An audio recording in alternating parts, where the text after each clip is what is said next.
Yo, what's up? This is Dave. This is Jannah Bierens. Today we're going to talk about public health issues, racism, and issues in our city that we can't not address.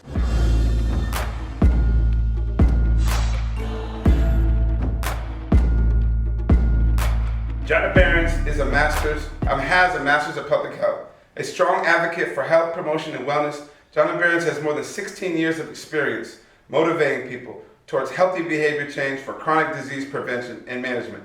Following health disparity trends since the early 2000s, she has been passionate about the continued decline in health outcomes for Black Americans.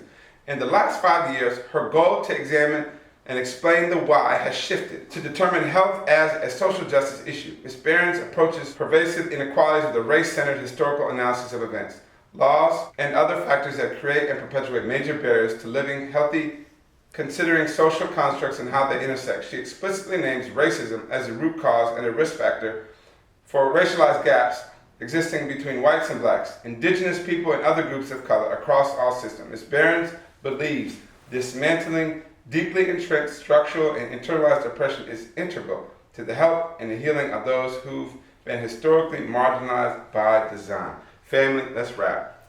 Thank you for joining us. Yes, thank you for having me. Absolutely, absolutely. Well, let's jump right in with everything going on with the protests for George Floyd, with COVID-19, with Breonna Taylor, and dozens that we've had since that. How do you feel? How are you feeling about this moment? I'm on a spectrum, so I'm always saddened by the things that are going on and what happens to Black folks. It has been going on for a long time, but I'm also a little bit relieved because I feel like now some things have bubbled up and people are having conversations that weren't being had before, people were afraid of. I think that us being in self-isolation and quarantine has caused people to slow down and really pay attention. And so it's like this negative, but I feel like we can harness this moment into a movement that's already been going on and continue the revolution. Because as we saw with COVID, I was being pulled into things because of Black disparities, and I already knew why. I already knew it was coming because I've been studying this stuff and researching it for so long, and I've been in meetings like, y'all, we need to look at this, and so I almost feel like vindicated. Like I've been talking about this. There's people that's been talking. I stand on the shoulders of doctors and Black scholars who have been talking about this since the 1800s. Right. That's where I have my knowledge. We writing about the same things. Yeah. And nothing much has changed. We've had a little progress, but not enough.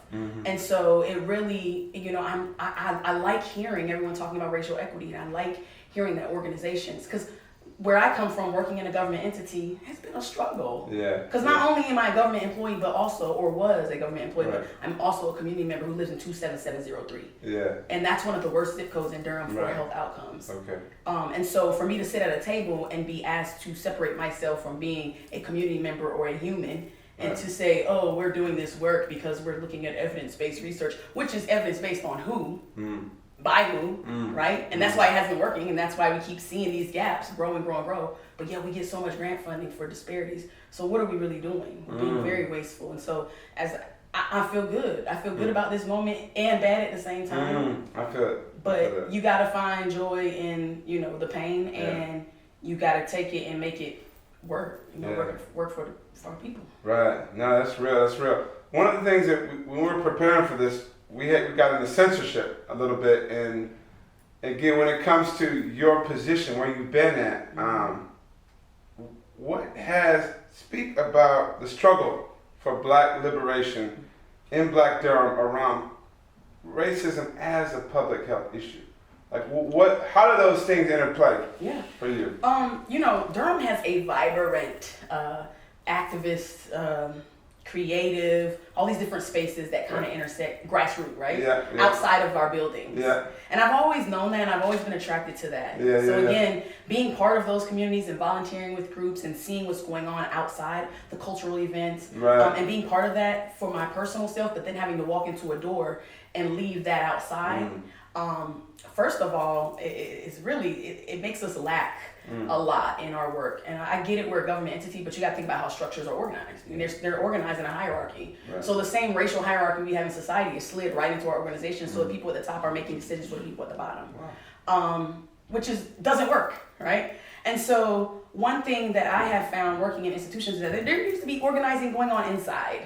Because grassroots, they're gonna move, they're gonna work, but how sustainable are their changes, their small wins that we get, as far as Black liberation? How far do we get when we got these powerful and not to give them that power, but that's how our society is structured. The thing is, we don't have the knowledge. We don't know this. I didn't always know this, but I always had this feeling. I always observed things. And I just started doing more research because we have to self-educate ourselves. Education, if you think about it, my mom always made me read, and she, I think I know why. It's because we weren't allowed to read at one point, so she always kept books and the sources and dictionaries. It could be old newspapers, but she always said read. And that's something I really love, and I'm glad because I have this awareness that a lot of people around me don't have. So then there's that struggle.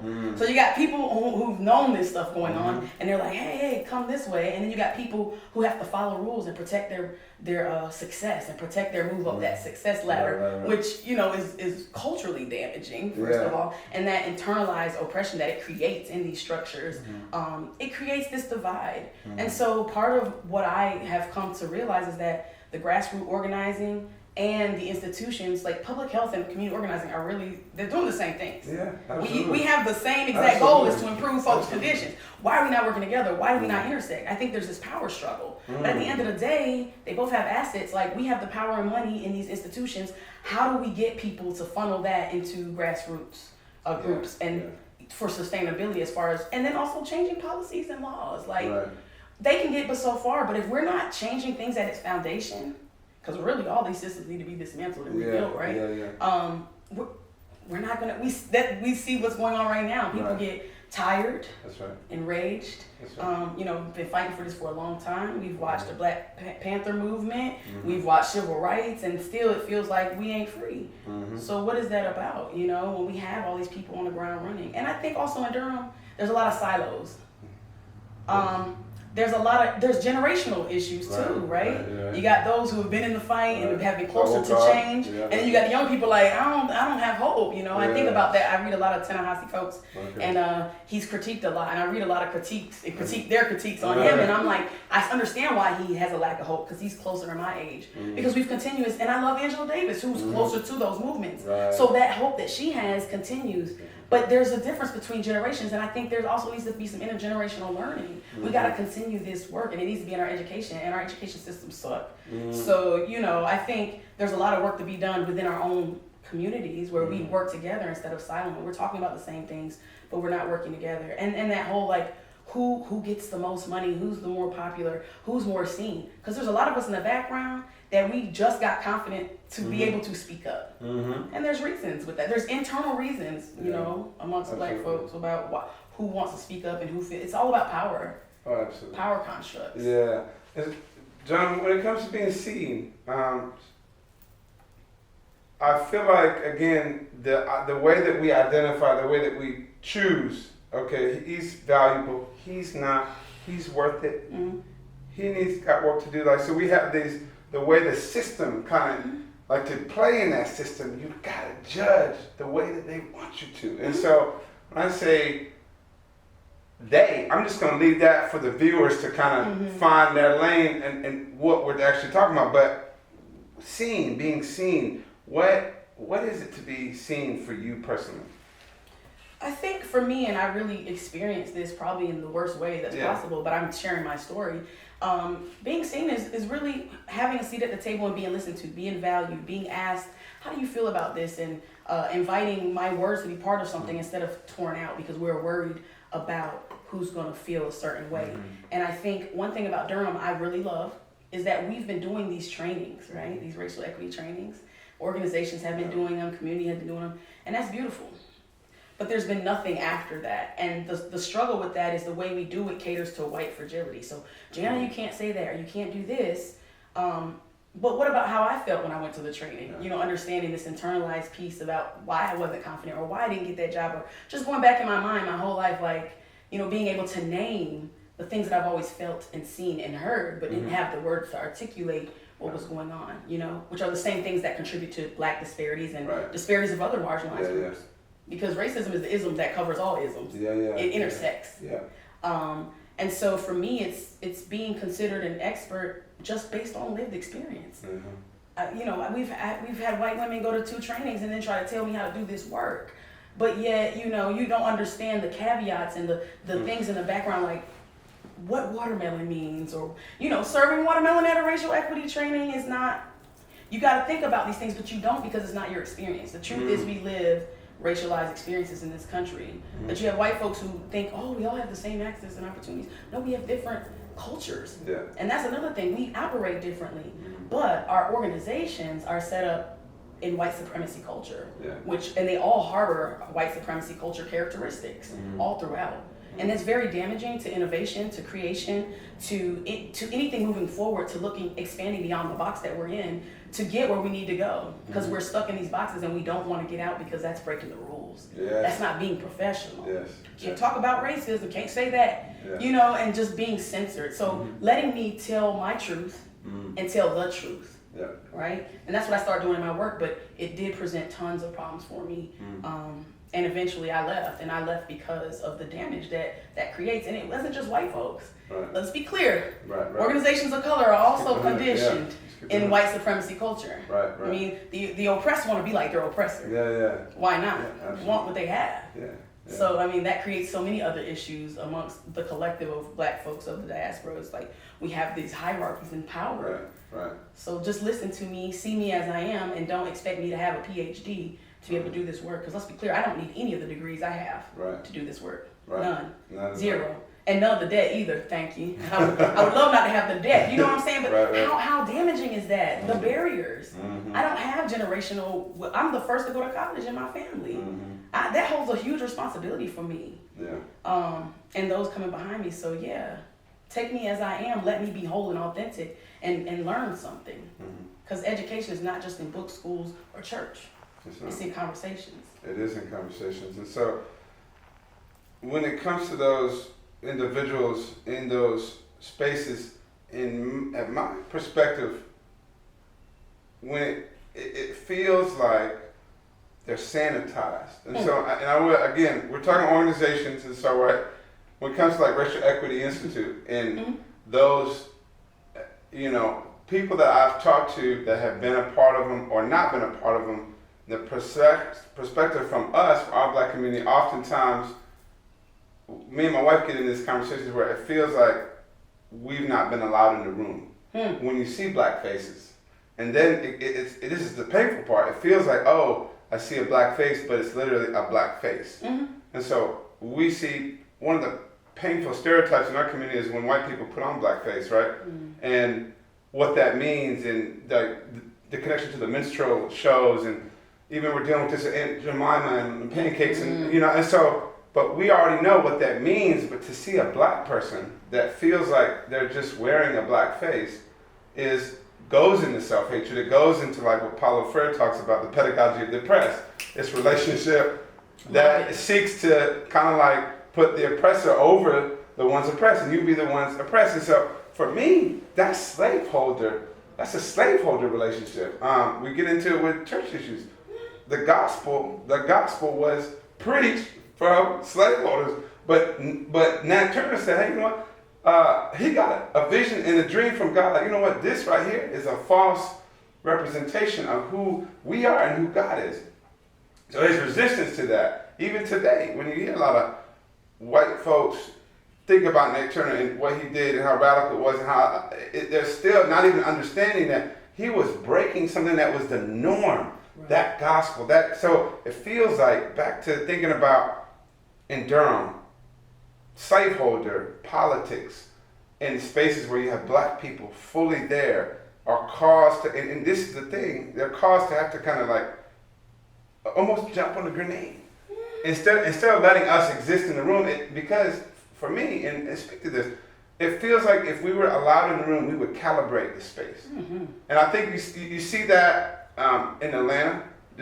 Rashad, just this last weekend, brother was murdered in Atlanta, and the next day, the Wendy's came down in the lot, right? In Minneapolis, the precinct came down about 72 hours later. So right now for us, regardless of where you are on the looting and rioting, right? there's a voice and there's a calibration that I feel like black people have always had in the space. And so that's why you as a black woman, my wife is a black woman, even Naima as a black woman, our videographer, there's a threat for women to be in the space. Hold on, are you angry, sis? Come on. Right? It just is this, we're just expressing, but you're responding to, you're calibrating the space.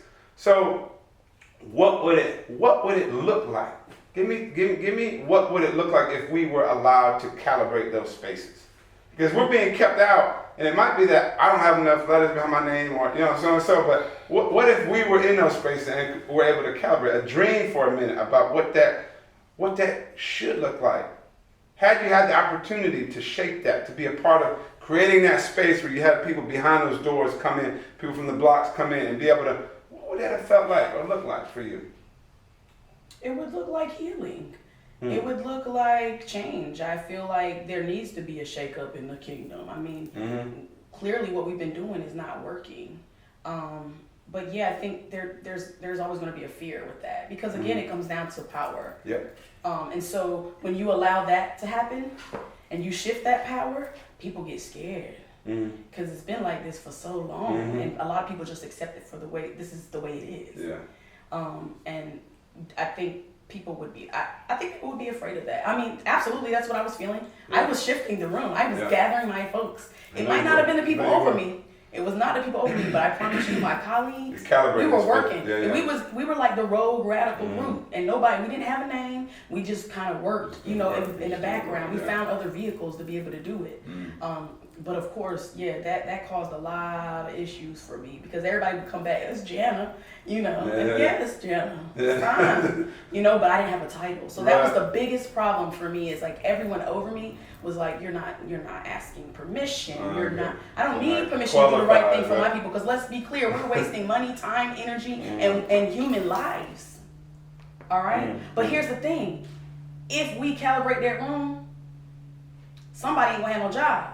Yes. We ain't gonna have no jobs. Because it creates accountability. We have jobs because of racism. What you think we're working on in the public health department? And they just keep getting worse. So let's keep getting grant funding for hypertension, diabetes. Let's keep pimping my people. Come on. That's what we're doing. Yeah. Come on. And then when the grant funding is gone, what do? Go back to your office and look out the window. I don't have time for that.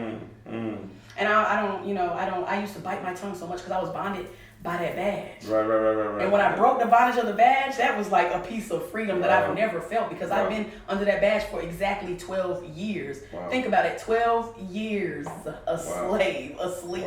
And I won't sleep the whole time. I was just resting. And I was afraid. Because, being a woman, being a black woman, being a voice, already being a leader, and trying to sit in rooms and say something, but being smashed every time because people over you have a title. And let's be clear, you don't need a title to lead. You don't. No, and I think, people get wrapped up in that, So I think that it would be a beautiful thing. I think that's what needs to happen. But we got a heck of a lot of pushing around to do to get that to happen, unfortunately. And that's why I feel like my role is not only taking my research data and knowledge, my privilege of higher education, even with the debt, and really translating that to the people who don't have access. Translating that to the people I work with that don't have my experience, or the experience of so many people that we are serving. How are you serving people when you have no idea how they live, and you making decisions for them when they are the experts in their communities? Bring them in, go to their tables. That's right. Let's start doing this different. There's another way. There's always another way. That's right. Everything that exists today was a thought or imagination in somebody's mind, right? So we can do that, and we have the resources. We just don't have the will. Because when you have the will, you got people who are worried about what their stake is, what they're going to get out of this. Again, capitalism is real, and all these these bigger structures guide the way we live and really cause how we navigate life. I feel like I'm in the Matrix all the time. Because I see it now, and I'm like, oh, I don't want no parts of that. And that's why I had to leave. In my heart and soul, I could not be part of structures that were continuing to damage the lives of people who have been fighting their whole lives. Right. Absolutely. I think Durham has it, though. Yeah. If anybody can do it, we can. We just got to work together, and we got to listen to people who haven't been listened to. Right. When you talk about public health, we talk about socioeconomic status. Yeah. And so that's a way. Again, I'm going to just kind of creeping as models that public health use. So that's a way that you guys view spaces, right? And based on this particular socioeconomic sense, what you make, a bag you bring home is going to put you in, you're at more risk for this. So then you understand. And so, and that's just, I think that's a basic, would you agree, that's kind of a basic grade of looking at a community. Yep, that right? or zip codes. Or zip code, okay. We're not explicit, but yeah. Yeah, Those so when things. it comes to, and I guess I want to venture into thinking about decentralizing power in our city, but then thinking about the way that public health approaches with models. Like, all right, we're going to deal with this issue, we're going to solve this problem. What has been for you, and we're getting into, but what has been what has lacked when it comes to finding a model to see public health fully as racism? I'm sure you guys have gotten some framework around this and done that, but what are the hangups when you see a zip code, you can see like, all right, these are disparities, and so we knew that black folks, when COVID came, was going to be, you knew that, right? Absolutely, 100%. This is prophesied, right? Yeah. You already saw I said, You already saw it. Automatic. So individuals like yourself would have already seen, okay, yeah, we're going to be, so you didn't necessarily need the body count in New York to validate that you already knew. But so that moment of seeing it, knowing it, and then you already know, it feels like we operate after we see the bodies, after we see the brothers, after we see, the instances. And so, and I know part of public health is this is preventative, right? How do we prevent how do we prevent HIV? How do we prevent STD transmission? So I guess my question is, naturally, how do we prevent racism? Yeah, I would love to figure that out. Right. So, but I guess around thinking about the models, that would do it, right? So I don't even think it's about preventing racism. I think it's being explicit about history. Okay. We don't know our history. That's number one. Okay. We're not trained. These models are cool to look at, right? Yeah. In theory. In theory. And first of all, I've always felt that way, like in school, Absolutely. like, these theories are great, but when I got out into the field and I started working in housing projects and looking at their communities, how am I teaching someone to eat healthy when they don't have a grocery store? That's right. Why are we talking about community gardens and walking trails when people walk to get to the bus to work labor jobs? We don't need walking trails. Take us to the disconnect, okay? right? Give them some money because guess what? This country was founded on stolen native land and stolen black labor, and that is what has created poverty. And the upbuild of our economic system is built on black labor. So here's the thing with socioeconomic status, it's very intimately related with, class. So when people say, "Oh no, it's just poverty," who's more impoverished? Where do we see pockets of poverty? White folks can literally. There's maps out there. I've studied them. There's white people that are poor that can live wherever they want. We have concentrated poverty for black and brown folks. Well, why is that? Well, because we had policies that created our communities. So we're not talking about those things. So the models are great, but they're not fixed within social constructs. They're not fixed into looking at the differences between male, female, or LGBTQIA. Who's being affected more and why? We talk about social determinants of health, right? How we live, work, eat, play. But what's impacting those? Because how I navigate as a black woman, the money I make and that's gonna determine my class. So me being able to get a job or being treated a certain way, not getting promotion, which happened at all my jobs, never getting promoted. And I like to use my light skin privilege, but see, I'm the wrong light. I'm not the right light, I'm the loud light. And I don't, that's a real thing. I have to acknowledge that. I have to acknowledge that I do have that privilege in certain spaces. Like that's been part of my journey is to realize my advantages. But, at the end of the day, we are not really looking at the right things because we don't have a historical context. And we think that once policies and laws were deemed unlawful, like redlining, that they stopped happening. No, because culture eats policy for lunch. All right? So you can change every law and policies you want, but if you're not shifting people's minds, let's be clear, worldview and mindset is generational, just like poverty and just like wealth. It travels right through on the family. I learned how to cook and tie my shoes and all that from my mom.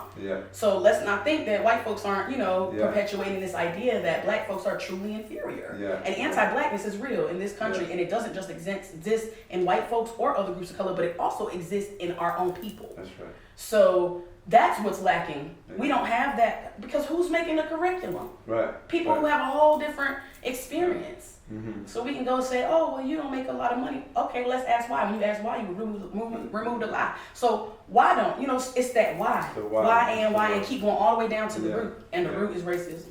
Yeah, absolutely. I mean, because race was constructed just for the fact of keeping power, land, and wealth in the hands of who? White heterosexual men, which is what we see right now. Right. I mean, that doesn't change. You think they're gonna? That's by design. Right. I have to give it to them. It's intelligent. Yeah. Because it's only evolved into being, more covert, and it's been ingrained in systems and organizational structure, right? Yeah. So we even feel like we need to dress professional. We have to talk this way. We have to code switch. It's so damaging. It's so damaging. There's so many, I think, lights that are dimmed in these systems. I think we could be so much better if we didn't adhere to all this white supremacy culture, because it's not my culture. Right. So I don't know if that answers. Well, no. It does. I think we're starting to see some changes in public health. It's too slow for me. Right. But I want to be part of that. I want to be part of changing that curriculum. Yeah. I feel like when it comes to, like you said, kind of behind the veil on the other side, and I was talking to Chuck Manning about peer support specialists and that work, and as social workers, and thinking about people with letters behind their name, and just the perception from the block, from the street, from the cats that the have-nots, right? The ones that they're not even seen in the streets. Forget being asked in the room. And so it feels like a chasm. Like it's a crazy chasm. Mm-hmm. So let's get into your personal beliefs around justice, personhood, and power. Mm. And I want to kind of get into your genius, get into your prolific thought patterns. You bring tremendous insight, perspective, passion to Durham, and it's created a struggle at times for you to be fully brought into a room, right? And so I guess for me, my question is, and for the viewers, like, what has shaped you personally around issues around justice, personhood, and power? Like, how have you developed? Well, I think it started at just a young age, and it was just life, I'm technically biracial, but culturally, politically, and socially, I identify as a black woman, raised by a black woman, black sisters, black family. And so at a very young age, when my parents split up and my dad who's white, moved out west, and my black mother brought me and my brother down to the South, after I had an issue in the second grade, because none of the white girls wanted to play with me, and my mom had to go shut down the whole school because I kept coming home upset, and I had a little boy spit on his hand and say I was dirty white. So he was literally trying to wipe the dirt off of me, and I'm, like, what, and so it was interesting because I lived in a white area in Connecticut, and people think up north that doesn't exist, but after all of that, and my mom, she had it, and she moved us down here. I grew up with not ever knowing the white side of my family. So when my dad left, the money left, the car left, everything left, and then it was black family, and it was love, and it was nurturing, it was survival that I was taught. Life lessons, it was just a different feel. And then just navigating between being in a private school that my mom got me scholarships to because she didn't have past a high school degree, she didn't have a lot of money, she didn't have a job, living on the system, just having these different experiences, being in one space versus another space, and how I started feeling inside. So it all started with a feeling. It wasn't like I just didn't know, I was oblivious. I'm very observant, so I would pay attention. Like, I realized at a young age that your race and how much money you have determine where you're going in life. And how my mom, really pushed me to go to school. And now just learning in life that education is not even the great equalizer because of how it was created, what it's rooted in, colonialism and assimilation. Our first schools were to erase culture of indigenous peoples. So I think, just as I've learned emotionally and mentally as I've moved through life and noticed these things and suppressed them, but then gaining knowledge because of my, reading and going to school and being able to intersect all of these things together, I think I have power. I do have power. So we talk a lot about power. I may not have institutional power. So even in my institution, I was a problem because of the power I have to influence folks around Exactly. me, because I have a passion that may come off as to someone as anger, but to my people who say, thank you for saying that. That's what I'm doing it for. I'm doing it for my grandma and my auntie Nee, who I'm named after, my mama and them. I'm not doing this for someone that's sitting up in the office. I don't care if you are a black woman. Kudos for getting that far. Now what are you going to do? So I think that was, as I've gone through life, I've noticed who's in certain positions, and me trying to get up to those positions has never ever happened, and I've been trying my whole life, and has led me down this whole, I got to get this degree, got to get this, we got to get our PhD. And even then, talking to my black women friends, so many have PhDs, academia is just, it's still not, you still don't get on that equal footing. So all of this led me to, finally getting an invite to the table. Maybe get a plate and a napkin. Never get served no food, ever. So, and that's the way I think about community members too. Oh, well, let's invite them to the table, because that's inclusive and diversity, and those things are distractions. Inclusion, and how you gonna tell me what inclusion is when our whole country is based on exclusion, and you don't know what it's like to be excluded? White woman, you can't tell me well, Jannah, you can't just say, because that's not inclusive. Well, I don't need to include white folks. Let me tell you something about inclusivity. It almost means being exclusive.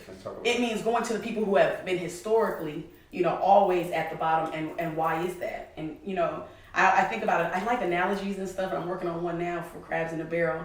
But if you take a shovel and a flower pot, right, with dirt in it, and you go to the very bottom and you pull that dirt up, if the bottom comes up, everything comes up. And I think people don't realize that our disparities and inequities in this country is pulling us all down.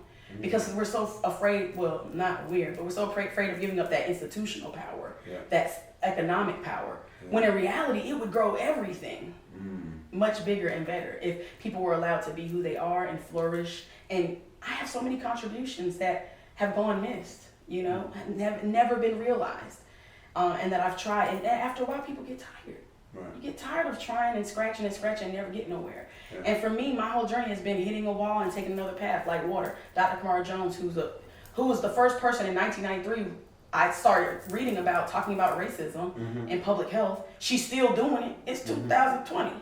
Wow. So y'all act like this is new. Oh, Jannah, that's so novel. No, it's not. This is continued revolution. You don't stop, you carry the torch. So I know I have power in that I have to honor the people before me and those who are coming after me. Yes. And because of what I went through, I'm going to make sure that nobody experiences what I did if I have anything to do with it. Like, that is my goal. Wow. So, and I may not be the one out in the street protesting, but I have all this knowledge for a reason. The universe has aligned me purposefully. And if you pay attention to your life, you notice those little signs that are guiding you the whole way. A lot of people don't live mindfully, don't pay attention. That's right. But the signs are there. You just have to be, obedient and given to the universe, your ancestors, whoever's with you, you have to do it. You have to have a purpose that's bigger than the organization. And I realized that, just growing up to dedicate to prove that I'm worthy to people who will never value my worth. And that's not what I'm here for. That's right. I'm here for my passion, which is my purpose, and to walk and stand in that and in my truth. And I just think about the people, behind me, like my mom. She didn't go through everything she went through for me to sit somewhere and be dismissed and rejected just because I don't have a title and haven't been allowed the space to get a title, right? So that's where my power is. My power is in my voice. That's right. Yeah, that's right. I appreciate that. So you mentioned inclusion, and I guess going back to kind of thinking about that, the language right around, there's something in Durham that we've seen the proliferation of, and I guess you could call it safe spaces, right? And so I'd like to get your perspective on safe spaces in Durham for Black people, and what when we talks about, and here's the thing for me, I think here's the thing that's a trigger for me, is it feels like, again, and I love how you're bringing in history. There's a story you're sharing about how you were raised, and so us as Black folks, we carry the stories of our so-and-so, auntie, mom, dad, right? And we're oral tradition, right? We think about us lyrically and how we're very poetic, right? When it comes to how stories shape us, right? That is our Black experience. And so how do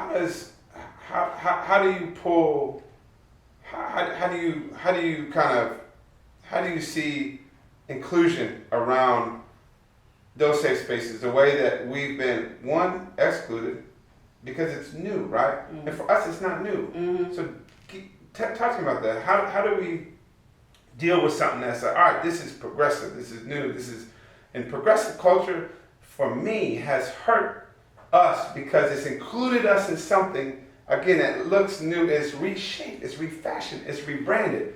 But for us, it misses our story. It's not included in progressive culture because, okay, starting here, moving forward, it's going to be this. This space is safe. And so you enter this space, I need pronouns, and so there's this energy around, and I guess in Durham, I got to be careful, right? Even like, okay, can I actually ask about that space? I know I got to say my pronouns when I come in. I'll do respect, but again, if we're talking as a community, how can we deal with bringing our stories into the space that allow it to shape what's safe and feels right? And so from your perspective, when it comes to inclusion, safe spaces, Black folks, and how we enter that space and how our stories are allowed to be brought in, how do you see that? So I guess it depends on your definition of safe. Right. When I hear safe, define it for me, because I want to hear how you see it, because I know that term it's used in 100 different ways in Durham right now. Right. So give me your definition. And I really struggle with the word safe. Okay. I mean, when I'm with my people, I feel free and joy. I don't think about it being safe. Right. I think about it being natural. Right. When I go to Black Oaks in the Park, I can't put that into words. The last one I went to with all those Black people and the energy and the music and the things that we love, our culture just surrounding me. I cried, like it was emotional for me. And even thinking about it right now, I get goosebumps because I realize that we navigate so many spaces that are predominantly not Black or brown or white. And every day I go to work, I have to change, the way I talk and the way I stopped doing that in the last 5 years for sure. But like, even like that with my hair, I hated my hair for so long. My first half of my life, hated my hair. I wore great contacts to straighten it. Like, why do I not, what taught me that? And so for me, Derek Beasley, he did it was a great session. And I've always thought about this, but he did a session on creating Black spaces and why it's important, Black only spaces. Because there's always a tissy. Why can't we come? Just like with Black August in the Park, a Village of Wisdom, they take Black volunteers. A lot of their stuff, you have to be Black. And so white folks get really, because they want to be in everything. They don't, well, that's not inclusive. We can't help you. But the thing is, we have to have our own space for healing. And beyond that, honestly, I'm loving the conversation of race between white and Black folks. And brown folks, and I use white and Black as the bookends only because of the origin, foundation. I mean, I know there's other groups, so I get Jannah, what about the Latino? They right there with us, so and that's why I tell people all the time, like, if we fighting for Black liberation, we fighting for Black liberation. Everyone wins if we win. Exactly, that's the whole put the shovel at the bottom and pull everybody up. So because then I know you start on that because that is so real. I've dealt with that in affinity groups, which have been very interesting. I've done some, we've done some work with psychotherapists and the things that when we talk about each other in groups of color, Black folks are always the worst. Worst. You hear the worst things about. But he did this session in Black Communities Conference, I think a couple of years ago, and I was like, ooh. And he was just talking about why it's important to have Black space, because when you allow other people come in and they don't have your experience or they can't share it kind of taints the safety, I guess, of that space. I never really feel authentic or whole. Even in my, power to the people, I still sometimes feel a little bit like I have to calculate what I'm going to say. Am I going to shut somebody down? And should that matter if I'm telling my truth? Maybe that's what needs to happen. But the way we do work here, even sometimes in our activism work, it caters to white fragility. We need white people. Do we? Support us with money, but we don't need you to come volunteer. Right. Because you're gonna make mistakes, and that's cool, but you don't know how to apologize, and it can really cause some issues. So for me, Black spaces are safe, they're comfortable, and I think I've never been in one where I didn't feel comfortable. But then here's the problem with that: you do have power constructs that exist. Right. So you can have someone who's Black and who's more elite, or That's the same thing I think about when I think about sororities and fraternities and just thinking about different. I've struggled with the divisiveness between us. Absolutely. There's a lot of muck that we have to work on. So I love the conversation between white and black folks. But when we gonna have that conversation about us? Because white supremacy is pervasive, and people don't understand when we talk about colorism and all those things. That's division, and we make light of it, we make joke of it. That is white supremacy at its finest, but we don't even know the history of it. Yeah. We don't even know the history of that. The whole you're not black enough, you're not white enough because you made it this far. No, let's just pull each other up. We don't have time for that. We don't. Because we're scrambling for the same resources, bro. Let's get on this bus together. Yeah. That's lit. This kind of hearing you, it feels like it goes back to seeing each other. Yeah. And one of the things that I've realized, and just one of the ways that it feels like that we're able to kind of overcome that is seeing our gifts and seeing each other as a treasure. And so that's part of the hope of this talk show, is that we would value the contribution regardless of the space or regardless of the class. And so like we have class barriers, we need to bring those walls down. And in some sense, there needs to be a chastisement at home, right? Mm-hmm. But it has to happen apart from white folk that are down to ride. Yeah. And I have white folk in Durham. I love to death down to ride. Showed up to Glenn, who ride like all day. Even recently, we had a student, the school resource officer, that there was like a young organization, young people, beautiful. It was a weekend ago, and we organized at the building that deals with education in Durham, across from First Baptist. And so it was beautiful. Young people, young voices, a lot of white folks out, and it was around DPS. So things around DPS, a lot of times those issues are really about us primarily, but then when the organizing and the discussions and meetings, even at Glenn, Black and Brown, it was like we got a lot of white people involved, but at some level, our gifting in the space to calibrate and like boom, all right, boom, boom, boom, boom. Like when a sister walks in the room and she's fully on, my wife, probably you included, can just get things tight, right? And it's I got you, go, and it's a calibration that oftentimes my wife is like, I don't even know, they don't want me in that room. And I'm like, babe, just be in the room. They don't want me in that room. So school board meeting, all right, I gotta let it rip. And then you might hear cuss words, you might hear, but it's like, all right, I gotta get y'all together.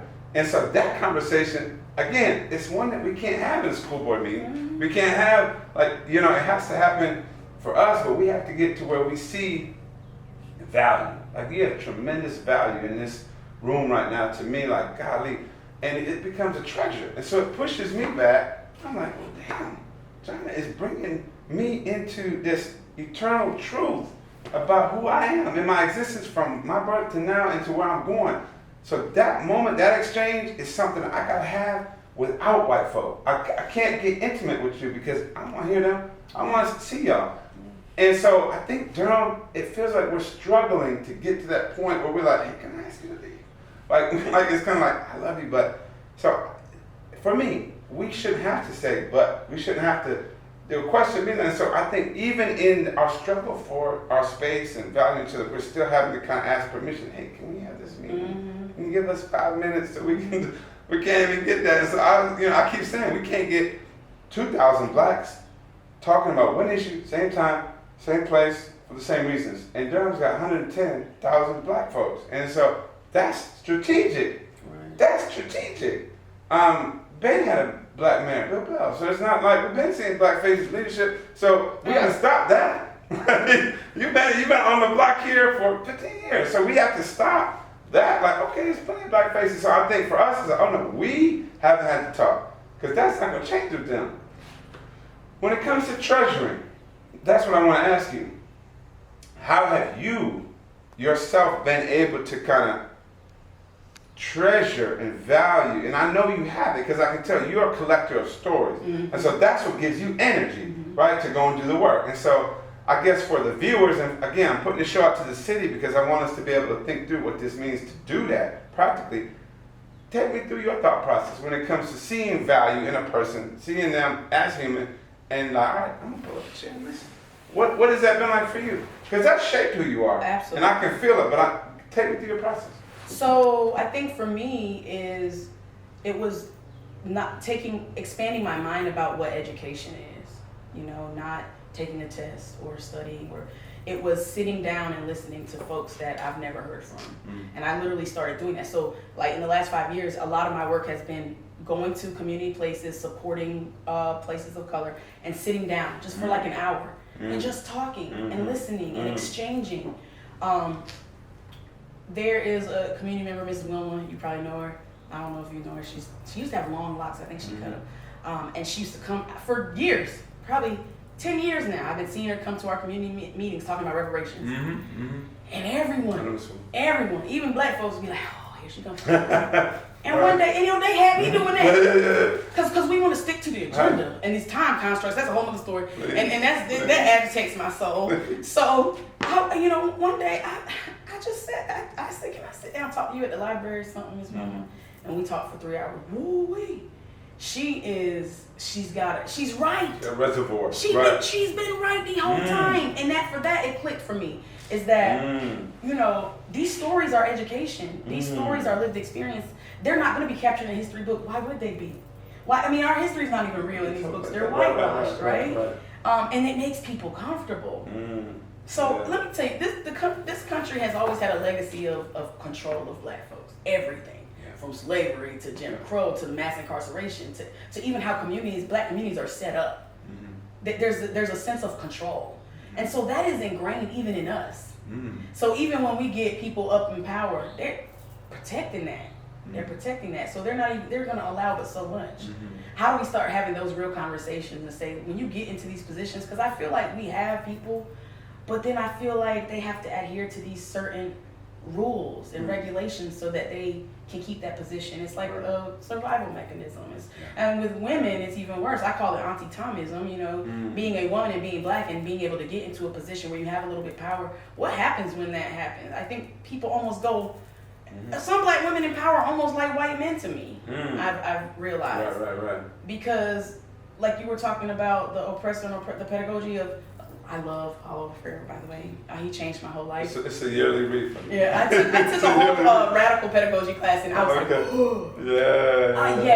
But it's real because it's like we have to dismantle that feeling of this power makes us better than somebody else.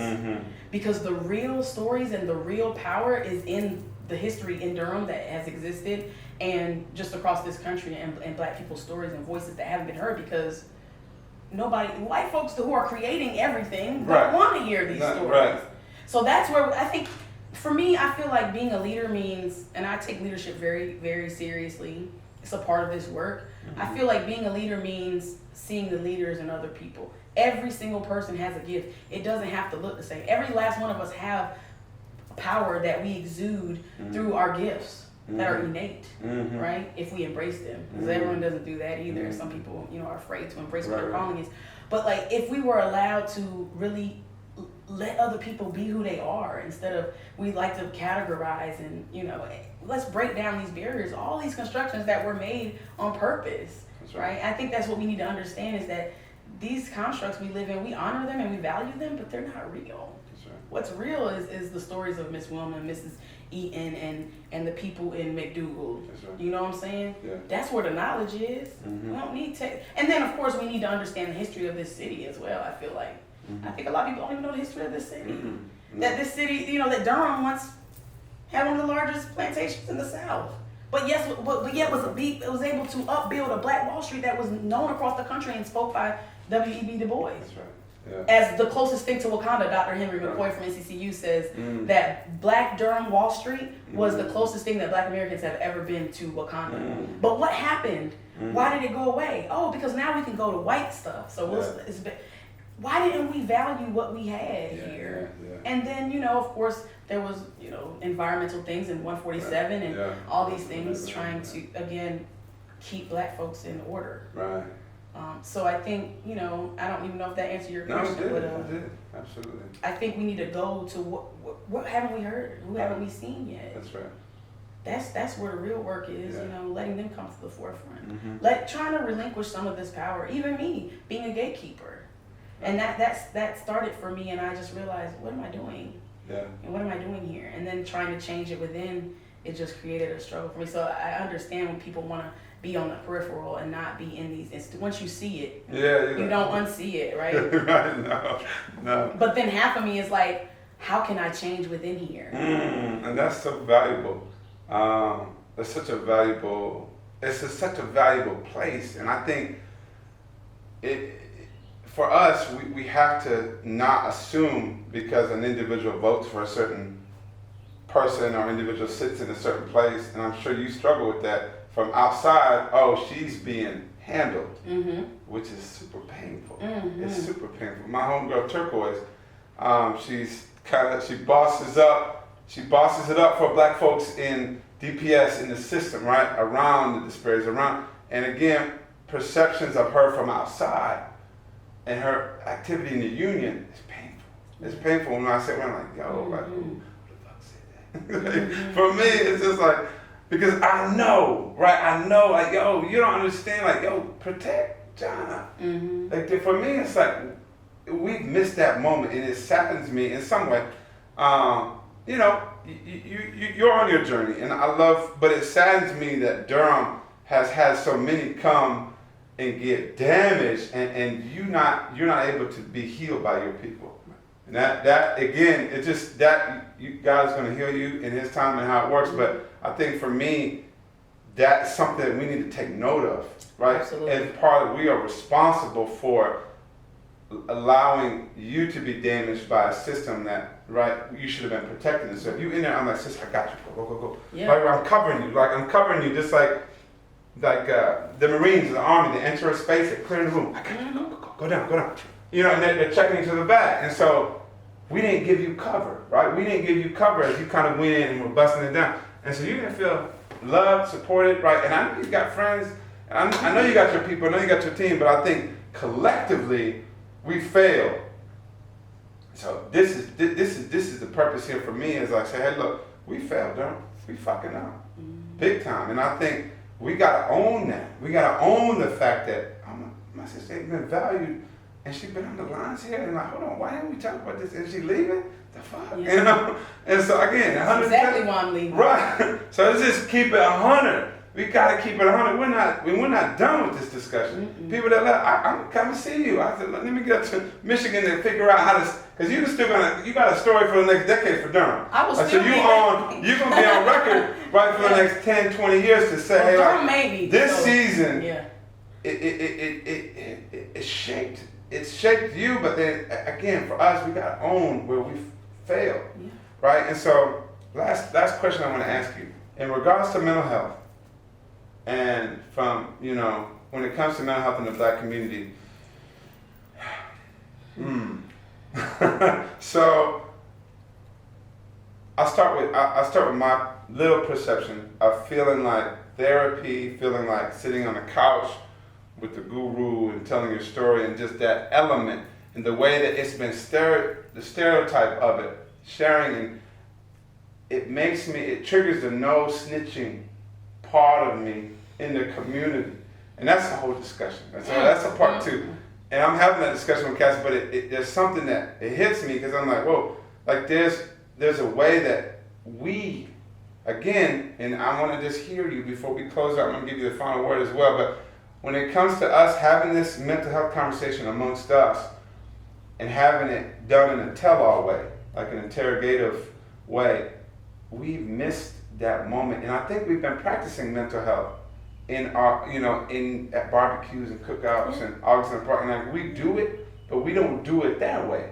And so when I keep hearing, oh yeah, black community, y'all don't know about mental health, y'all need to catch up, y'all off. I'm always like, whoa, hold on, what? Like, it's hard. It's been really hard to kind of, and there's this, oh yeah, blacks are just gonna get to the mental health thing. That's new. Woo, okay. It's a history piece, but then it's also offensive as fuck. Because I'm like, whoa, how the fuck did we survive getting bit by dogs? And how did we survive getting, right, our leaders assassinated? And we had leaders out there running Cuba, right?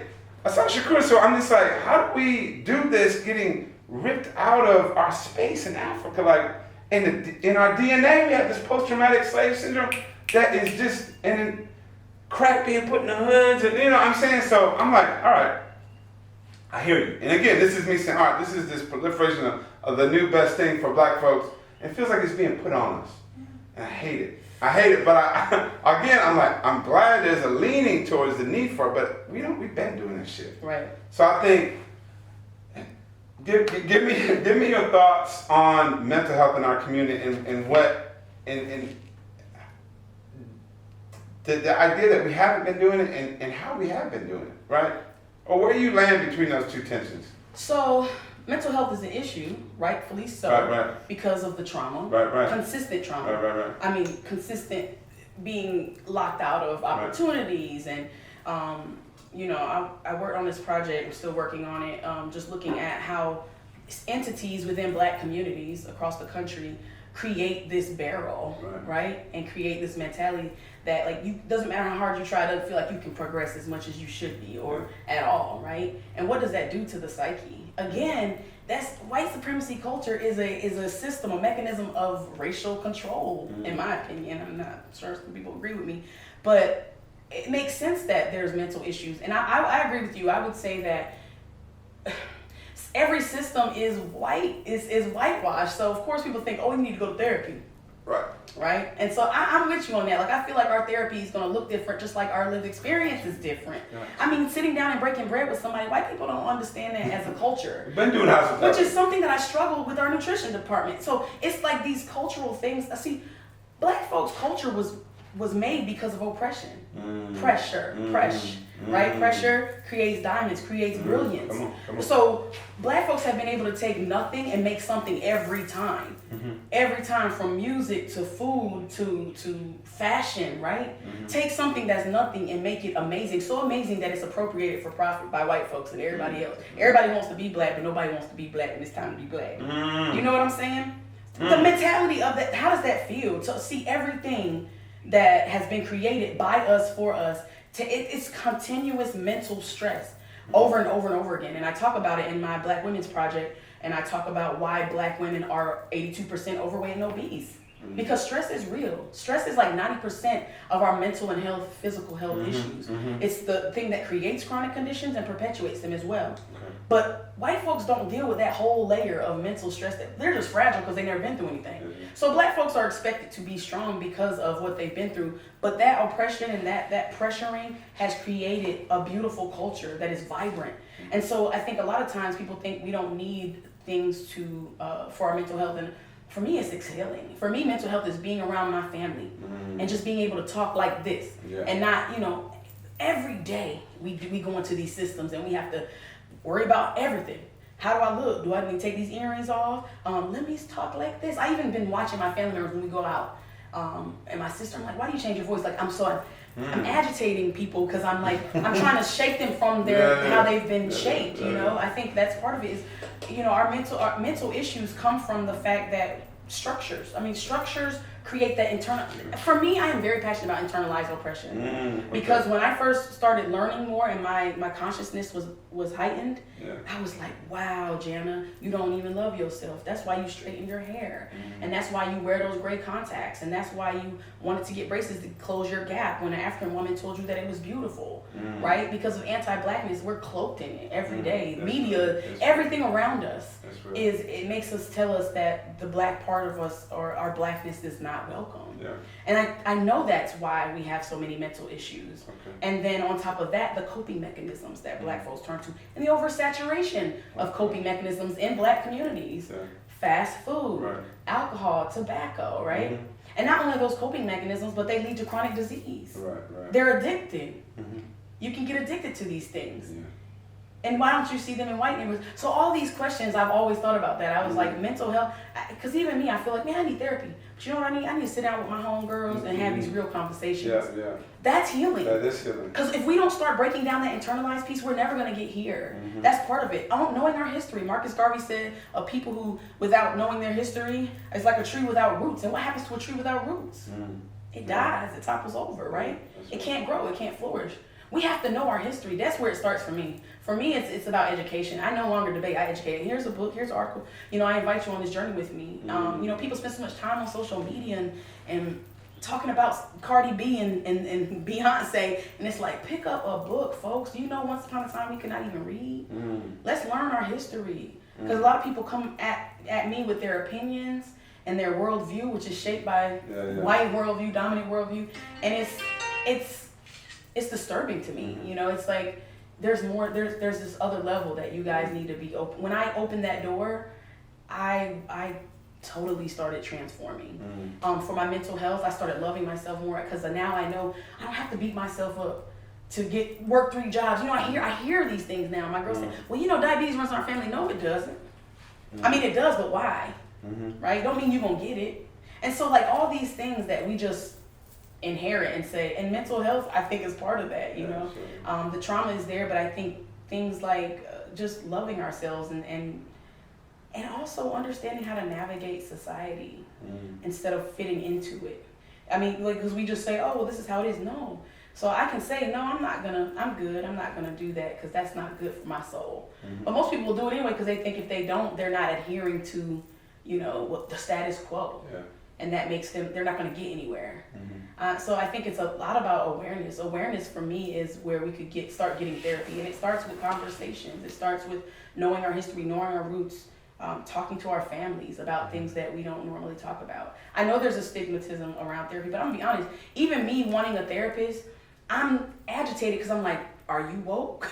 Do you understand that I'm dealing with things internally because of this world we live in? Yeah. Are you just, what I'm saying? There's not a lot, not every Black person is aware of the things we're in. A lot of us are conditioned. That's right. So is therapy helpful for us if we're not, if our therapist, because I once upon a time, years ago, had a white therapist. I was dealing with depression. But at that time, I didn't know what the depression was from. And it was from this inner struggle of wanting to be perfect. Where does that come from? Where does it come? Why did I work out 3 times a week and all these things? What have I been chasing my whole life? We're chasing that status, that perfect body, the Eurocentric things that we want. We are oppressed, and we want what our oppressor has. Not understanding that what we have is beautiful. Clearly, because they want it, right? But we just can't see that. And it's been the most beautiful for me to just realize, just learn truth and learn history and understand how our systems are not set up for us. So I no longer beat myself up. I started meditating. And practicing things of my ancestors. My family, we meditated since I was a kid. And we have crystals, we do crystal work. The things that are foundational to who we are. I think, even how I view church, James Baldwin introduced me to that whole thing. And I was like, oh man. So just opening up these pockets in our mind that have been closed on purpose. Yes, absolutely. Starting from kids. Yeah. So we're not getting this education in school. And if you're not getting our history in school, you're not getting your culture in school, that lack of empowerment starts at a young age, and it just travels with you as an adult. And you feel you have to do this, that, and the third because so-and-so did it and they got there. Well, why haven't I? Why am I 40 and not married with no kids? It's not because I haven't done the work. It's because there's other barriers that we don't look at that intersect, and they're invisible. And so my job is to make them visible. And I do that. I feel like I've been bringing people along, but I think it's also important to bring our people along. Absolutely. Don't just say, oh, I'm woke, you not. Bye. You can't do that. You just continuously talk and share, and eventually people come along. Yes, I do. And I think that's all of our responsibilities, because our ancestors did it. Yeah. And we're the new ancestors. Absolutely, right. right. That's beautiful. And I would let that be the final word. For our hope for Durham, I think what you just spoke to was that's the hope that Durham has, right? If it's gonna change, if it's gonna be something different, that word you just gave, I think it's gonna give us the footing to do it. Jannah, this has been beautiful. I appreciate the time. Everyone viewing us, check us out next Saturday. This has been Let's Rap. Thanks. Peace.